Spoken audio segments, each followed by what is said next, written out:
from Samoa, France, with a spectacular view of Mont Blanc. Welcome to the GCN show.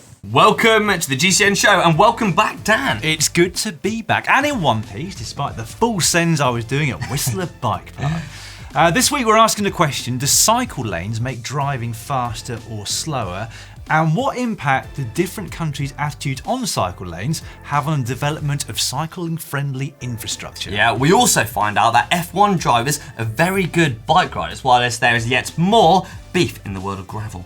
Not more.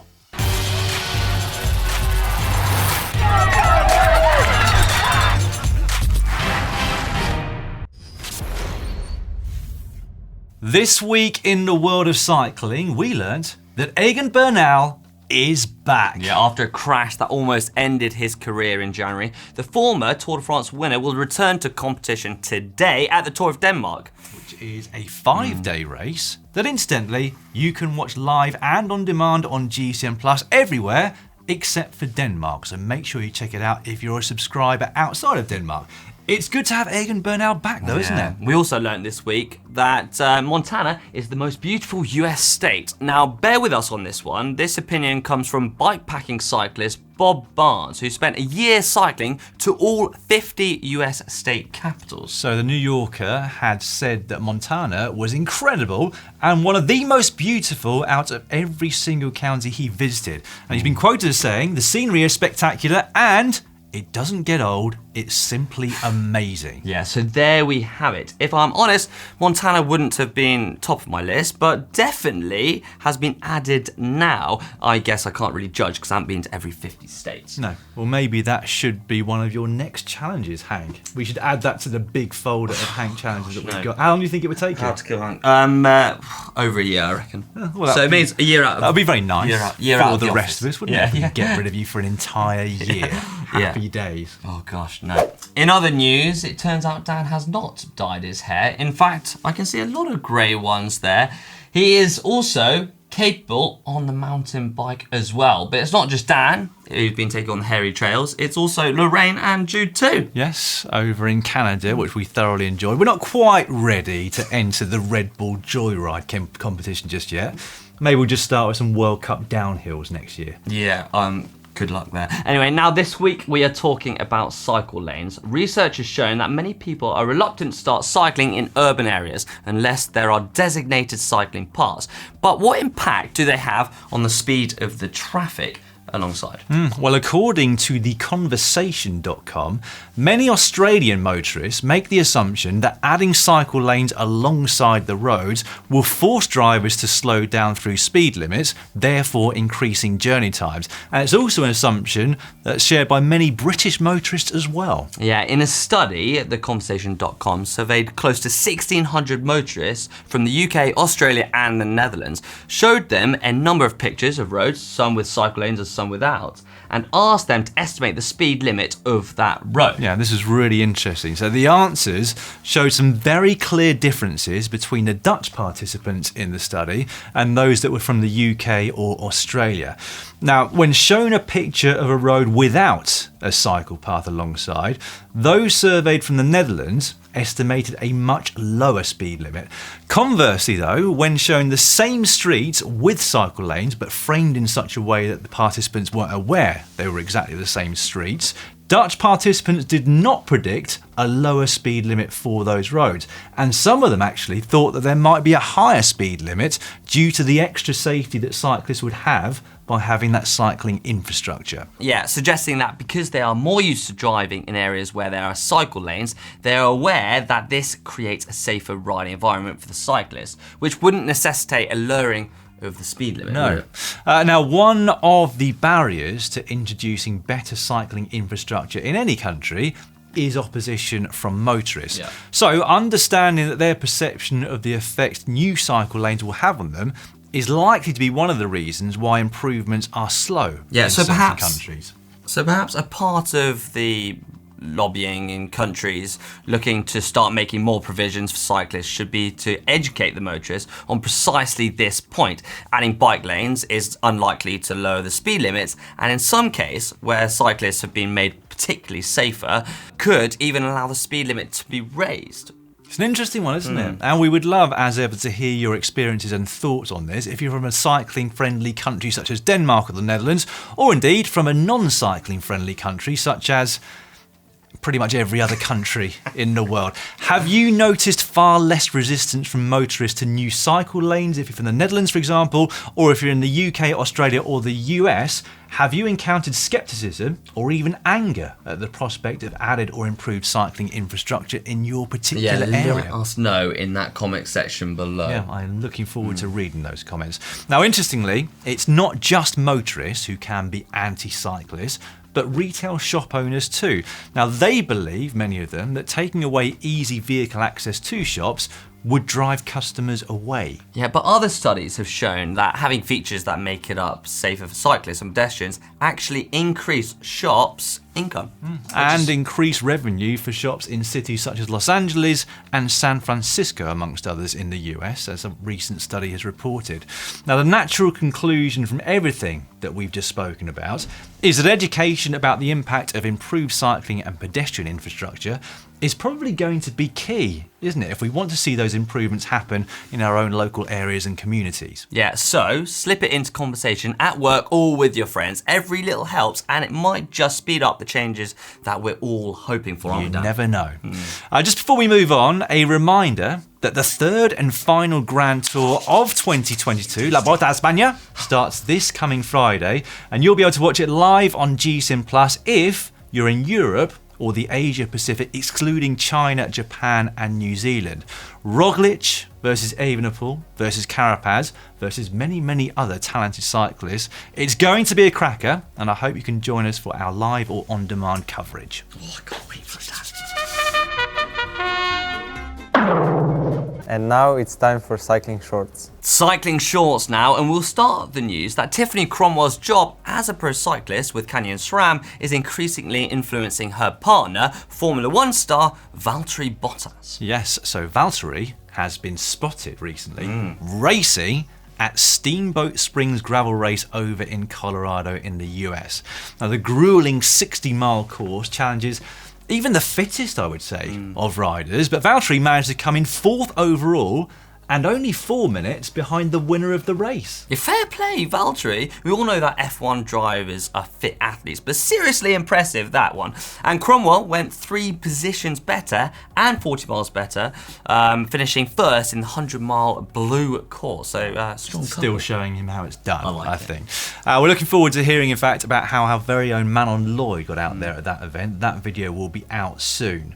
Now, sticking with the Steamboat Springs gravel race, a couple of stories have come out after the race, which was in full swing over the weekend. Firstly, Keegan Swenson, who is fast becoming an unstoppable force in the gravel racing world, came up against some negativity during the race at the weekend, as he found himself in a group trailing the leaders by close to 8 minutes. And speaking to velonews.com, Swenson said that other riders in that group, trailing by close to 8 minutes, including Pete Stettiner, questioned why he was bothering to chase when there was no chance of catching the front group and that the race was basically over. Yeah, Swenson was having none of it, so he attacked and with the help of some others chased down the leaders. Just shows that the race is never over until the fat lady sings. It's not, no. Now the question is gravel racing going to follow the road racing template with more and more teams popping up on the circuit?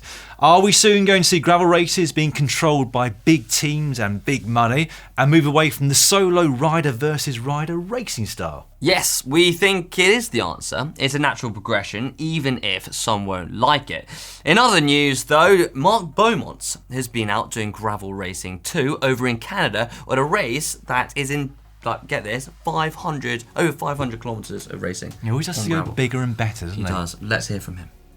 Hello GCN, thanks for checking in. I'm surviving out here in Quebec and Canada. I mean, it's been pretty horrible. The weather's inclement. It's super busy, polluted. I mean, it's just rough, but I'm doing okay.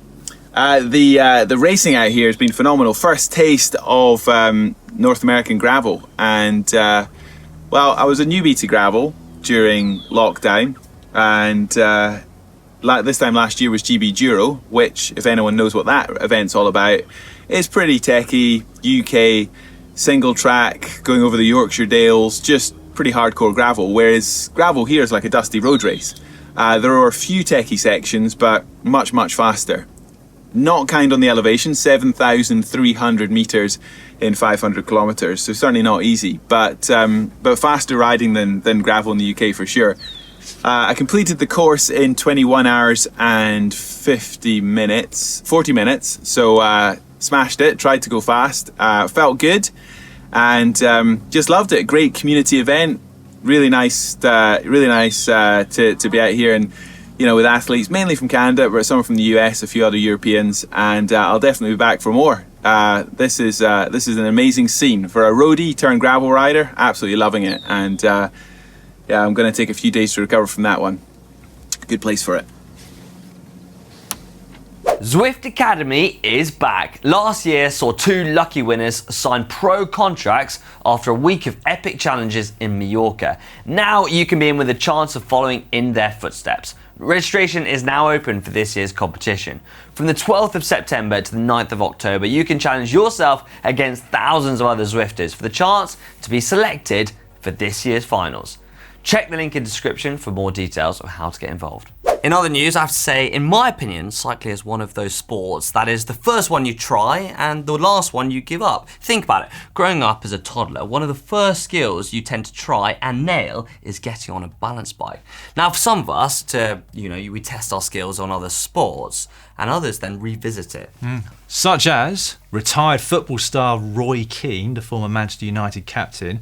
He's recently spoken about how cycling is basically the only way that he's keeping fit at the moment. He said that to the Off the Ball podcast, and the reason for that is due to the injuries that he sustained during his career. But he also added he's got a long way to go to be like Sean Kelly. Yeah, don't we all though, Dan? I've got to say though, that's one of the things I love about cycling. You can continue to ride well into your old age, and even when you have the other injuries that prevent you from doing other sports. Yeah, there are some pros that have come to the sport because they were told for their rehabilitation to start cycling, weren't there? And I guess another great example of the longevity of cyclists is Robert Marchand, the late Robert Marchand, who holds the world record for cycling 100 kilometres and for the distance cycled in 1 hour for the over 105 age category. Yeah, so there we have it, Dan. There's another world record you can go for fairly soon. Welcome back, Dan. Yeah, another world record. I haven't got one.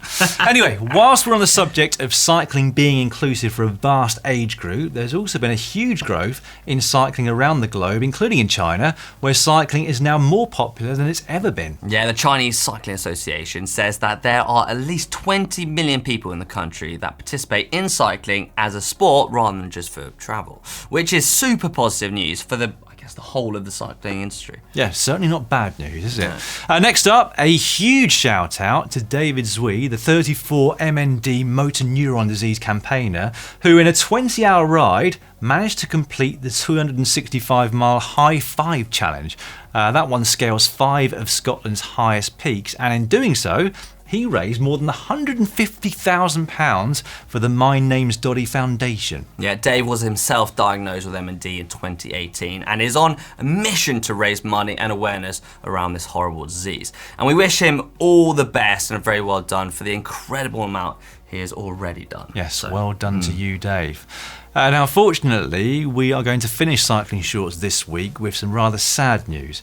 Mike Burrows, the legendary bike innovator and the man behind one of the most iconic bikes of all time, the Lotus 108, sadly passed away yesterday. Our sincere condolences go to his friends and family. And Mike, thank you for having such a profound impact on our sport. You're going to be greatly missed. Hack / Bodge of the week now. Well done, Hank. We'll start with one that came in from Godot Lodot. On holiday in Italy, after a big ride, I needed to clean my chain. With no cleaning equipment, I decided to use a lemon instead. It's not as good as a proper cleaner, but it did the job. I think we've had something similar sent in before, and I guess if you've got no other equipment to help degrease your chain, it's probably your best bet. Have you ever used it? No. Would you say a hack or a bodge?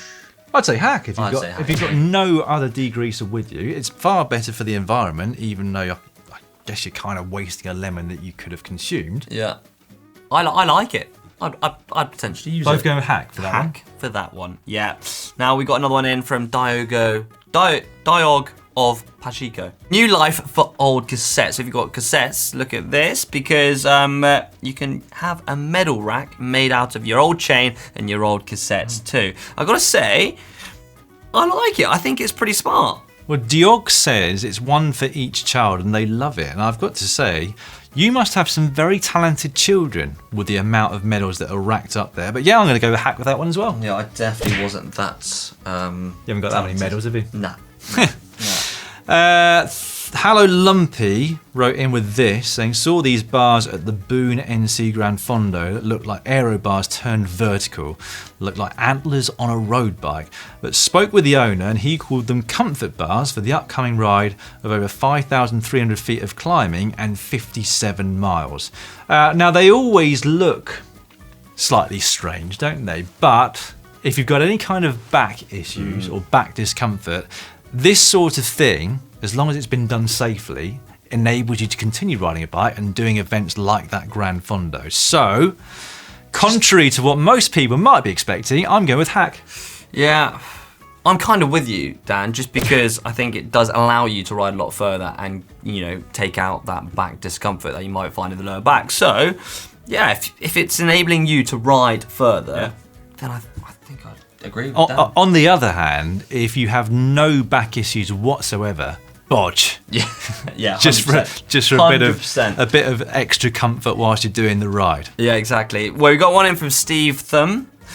Crank arm saved. My crank arm delaminated during the C2C cancer ride. Had no replacement, so the mechanic and I kept adding another zip tie at each stop for next 2 days and managed to get through 150 miles. Luckily, Si's not here because, as we know, Bodge would already be it would be a bodge. disclosed. But I think it's allowed him to ride another 150. It must be a bit of a nightmare having to keep on zip tying your crank arm. If it's only the laminate that's going, it's not really structural, is it? Not sure if you would need the zip ties. Maybe I'm slightly misunderstanding the exact problem. But anything that gets you through a ride when you're unable to get to a bike shop and you don't have replacements or maybe the necessary tools at your disposal has got to be a hack. But because it's zip ties, I'm going to go bodge anyway. I'm going to go hack. Okay. Divided. So let us know in the comment section below what you think. Anyway, that's it for Hack and Bodge. A short one this week, so it was a big one last week. It was. If you'd like to get involved ready for next week, or 2 weeks' time, should I say, you can upload your hacks and bodges to the GCN app. But those that we're going to be going through next week are already there for you to vote on. Actually, we didn't read out the viewers' votes this week, did we? Well, remember to do that again next week.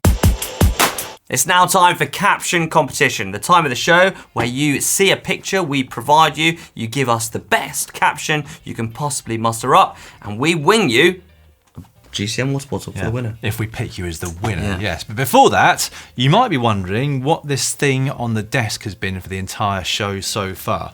Well, I wanted to say a huge thank you to whoever sent us one of the biggest cards I've ever seen. To congratulate us on the 500 episodes that we got to last week. It doesn't say exactly who it's from, apart from 2.old for this, but it's a wonderful card. We really appreciate it, so thank you very much indeed. That looks so like Si, it's uncanny. I thought that the face looked quite similar to Si, but then I looked at the ankles and they're far too small. Totally. Yeah. Must be my ankles. No, for sure. Yeah. Anyway, on to the caption competition. Now, we gave you this picture last week. And the winner is Alistair Flynn, who put, Alina was so disappointed when Si was finally beaten in 5 versus 1 that she decided to start her own series. How many TT bikes can I beat on my road bike? Fair play, Alina. She did incredibly well. Yes, it's about to say exactly the same thing, because it's not as though she's just sat on the back there. She's in the middle of the team, clearly about to do her own turn on the front, despite not having all those aerodynamic aids. So well done to you. This week's photo comes from the recent Arctic race of Norway. This is Martin Vestby, Sports Director of Team Bike Exchange, presumably with his son there. I will get you started. No, Dad, this is not the knees up I wanted. To be fair, Dad, that's not bad, but I reckon you guys could do a much better job. So all you have to do is hashtag caption in the comment section below for your chance to win a GCN Elite water bottle. Good luck. That was actually a good effort. Thanks, mate. Yeah. Good to be back, isn't it? Knees up. Yeah, I spent 3 weeks thinking about that. Just before we get on to what's coming up on GCN this week, we've picked out a few of our favourite comments from last week, starting with a few underneath world's steepest climb versus world's best climber. Can he defeat it? Guillermo Dowry, but I really want to see Lloydie take this on. Come on, guys, give this video a thumbs up. Been a while since we've seen the legend in a video. Yeah, if you haven't... Which is news to me, or was news to me about an hour ago. If you haven't seen this video, I suggest you watch it. It's genuinely incredible, and it's an incredibly steep climb. But if all of you, the whole GCN community, get behind this video, give it a big thumbs up, and we reach 100,000 likes on this video, we get to send Dan Lloyd. Well, could I just say that this promise that was given might not be fulfilled, because I never agreed to this. It's not about agreement with us. You've signed the dotted line to work for GCN, and this is what happens. You're talking to the person who gets sent to the most horrific But that's because you want places to do them. That's the key difference here. Right. Anyway, if we get 100,000 likes, we are sending Dad, whether he likes it or not, all the way to Italy to do the climb. I mean, I'll get the KOM going down it with my newfound technical skills from Whistler. Yeah. Meanwhile, Matthew Bainham, I've been up steeper climbs than that, but then my hobby was rock climbing. It genuinely is like that. We've also got one under the 5 descending positions, so dangerous they were banned. This is the video where I took on every descending position that was banned and redid it. I quite liked this one from Waha or Wawa. I did the Superman once when I was a kid. I have to say, the paramedics were some of the nicest people I've ever met. Yeah, luckily. It does have the potential, that position, to go disastrously wrong at any point in which you're doing it, doesn't it? So uncomfortable. A-squared photo. I can only imagine at the production meeting, one of the producers said they're going to shoot a video about band positions, then asked who should host, and every eye turned to Hank. That is basically how things go. Meanwhile, Hondosaurus Rex. Nailed it. Hondosaurus Rex. Blimey. Yeah, when there's no gaps between any of the words, it's hard to decipher, isn't it? And with this, we want to thank Hank for risking life, limb, and giblets for position in making this video. Good stuff, young man. I always... Hank put these comments in, praising himself. I need some sort of press. Right, 11 things cyclists can't live without under the last week's GCN show, which was our 500th birthday. Yep, Kane Constantine, a great journey, over 500 shows. Loved having the team in my lounge room for all these years. So kudos, which is really nice actually, because we forget we are actually in people's lounges all the time. Just talking about the GCN show, presumably. Yeah. Enough of your private life, Hank. Sorry. CRA 55, I like this one. Cy has simultaneously looked 25 and 40 for the past decade. He's like the Tom Scott of cycling. I personally enjoyed that one too. Yeah, he's annoyed about that because he knows that all the comments said that I only look 25, not 40. Yeah. Or 42, as I turned recently. All right, coming up on the channel this week, on Wednesday, we are going to show you how to improve your average speed, which I think is something that pretty much every cyclist out there would like to do. So we'll give you some tips on how to go about that. And on Thursday, 10 things that have changed in cycling over the last 10 years. And you might be surprised at just how much things have changed in just a decade. It was mind-blowing actually doing that video. So things have gone a long way. Friday, the godfathers of training with Training Peaks, Manon's over there. On Saturday, we've got Have We Been Getting Ketones All Wrong with Ollie. And Sunday, Manon's Steamboat Gravel Race. So we get to see the whole feature on how she got on over there. I can't wait. That was an epic ride. It really wasn't was. it? One story that I've never told anyone before to do with Training Peaks. I did tell the founder who eventually coached me, but back in 2003, when I was penny pinching as an aspiring pro cyclist earning no money, I got really into training with power and therefore found Training Peaks, and you got a 2-week trial period, after which it was a reasonably expensive, for me at the time, subscription, annual. But I found out that if I adjusted my computer's data within that 2-week trial period, it would always work for free for me. I did that for a good 2 years. There's a hack I never knew. Yes, I don't think you can do it anymore, which is why I'm revealing my secrets now. Well, hopefully it doesn't work anymore. We'll check it before this goes out, and this will be edited out if it does indeed work. Anyway, I'm really rambling on for a very long time now. Thank you very much for watching. See you again soon. Ciao.